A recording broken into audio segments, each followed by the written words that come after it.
Oh, giving you the real dirt on light bulbs, that is the topic of tonight's byline. The state has no business in the bedrooms of the nations. This is an old line, you've heard it before, but apparently the state has all kinds of business in every other room in our house. Now, if you're not aware, well, you have just 1 year left to buy real light bulbs before it becomes illegal to trade in Thomas Edison's greatest invention ever. Yeah, I know some of you will email me saying Edison didn't invent the light bulb. He actually got it in stores, so let's leave it at that, okay? And here's the point. Starting next January, 75 and 100 watt incandescent bulbs will become black market items. And by the end of 2014, the same will happen to 40 and 60 watt versions. It's all for the environment, so I'm sure it's a good thing, right?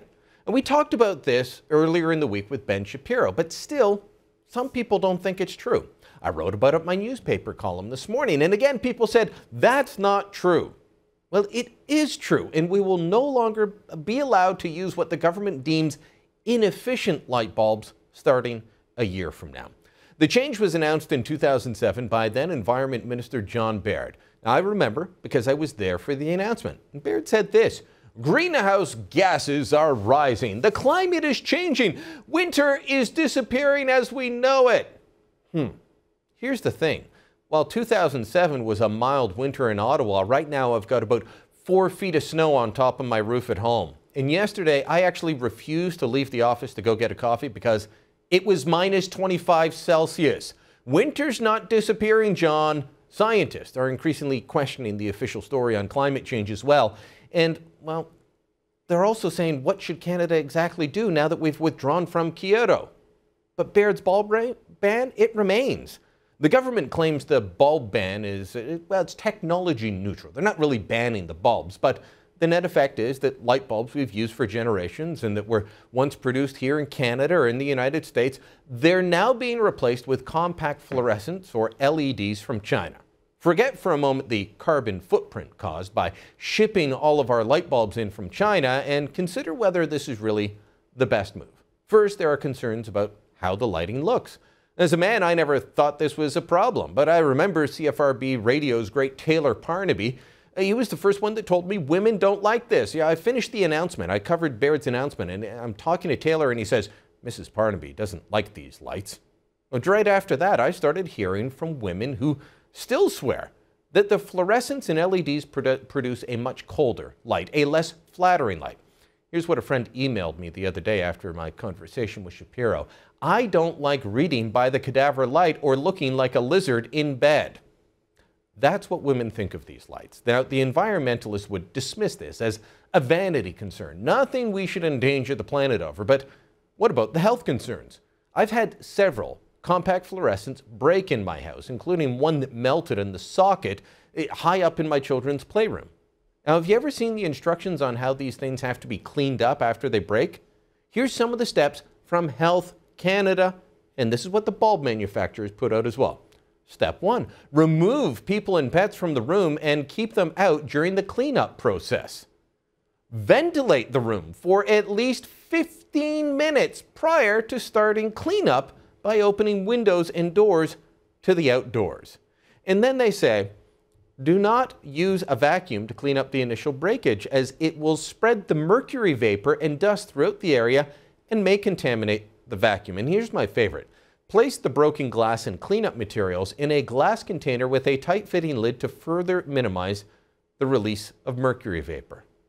Really? Ventilate for 15 minutes? Don't vacuum seal the materials? It's a wonder they don't tell us to call in the hazmat team with their bright suits. Now, as if there isn't as if that isn't enough, there are other health concerns, including ones raised by, not by crazy people on the internet, not by nut bars. This is a recent study from Stony Brook University's health labs in New York State. They found that the bulbs give off a high level of UV, which can lead to skin damage, much like what we get from the sun.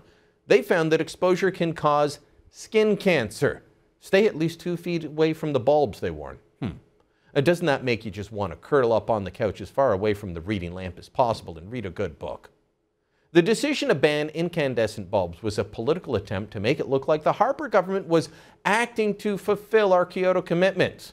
We walked away from Kyoto, and we should walk away from the ban on these bulbs as well. Of course, that will have the environmentalists screaming blue murder, but then again, they dismissed this move as insignificant when Baird announced it 6 years ago.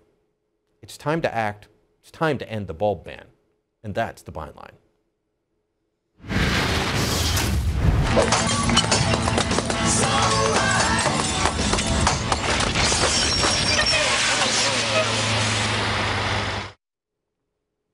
A little scene from Malcolm in the Middle crushing the good light bulbs, the kind that I've got. I showed you these the other day, the soft white. I'm sure John Robson has some of these in his home. He joins us now. John, have you switched over to all the curly Q light bulbs as the government has mandated? We have a number of these things. I have yet to break one, so the CDA hasn't showed up in their suits.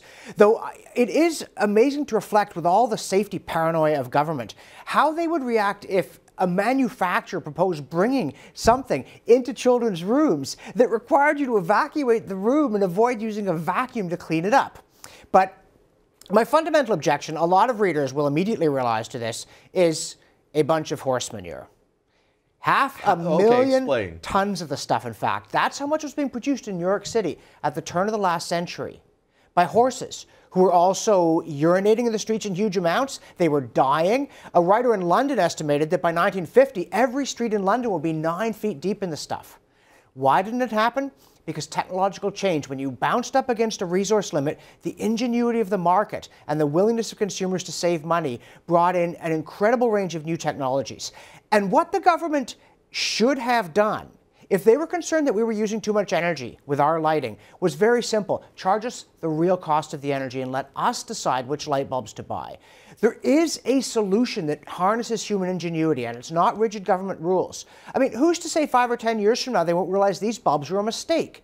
Maybe disposing of them with all this mercury is an environmental hazard worse than the generation of power. You're not actually allowed to throw them out. I know, so I keep them in a bin in the basement until such time as I can get to the safe disposal area, and I'm very afraid again that something will happen, something will fall on them, and I will get this lethal outbreak in my basement of mercury vapor, the same stuff that drove the Mad Hatter around the bend. But it's like the government deciding not that car engines should use less gas, but they should do it in a specific way. When the government mandates the solution, instead of setting the parameters, it's a highly inefficient solution. And you would have thought that people who claim to be conservatives in their spare time would have understood this basic principle of how you make policy changes. But this is, and we don't have a lot of time, but this is essentially government overstepping its boundaries, in my view. This goes beyond the light bulb ban. This is government not doing what government's job is and deciding that they will adjust our showers and light our rooms for us. Yeah, they don't need to be in the power business. Real cost pricing would emerge from markets if governments didn't intervene. But if they must intervene, and in some things like water, there are good reasons why the government might be involved, but charge us the full price of water and we'll stop wasting it. To give us free water or water below the cost and then start handing out more efficient shower heads is to believe that two wrongs make a right. They don't, not even in government. And as for the end of winter, I'm not sure John Baird is yet ready to be a climate scientist. No, neither am I. John Robson, good talking to you once again.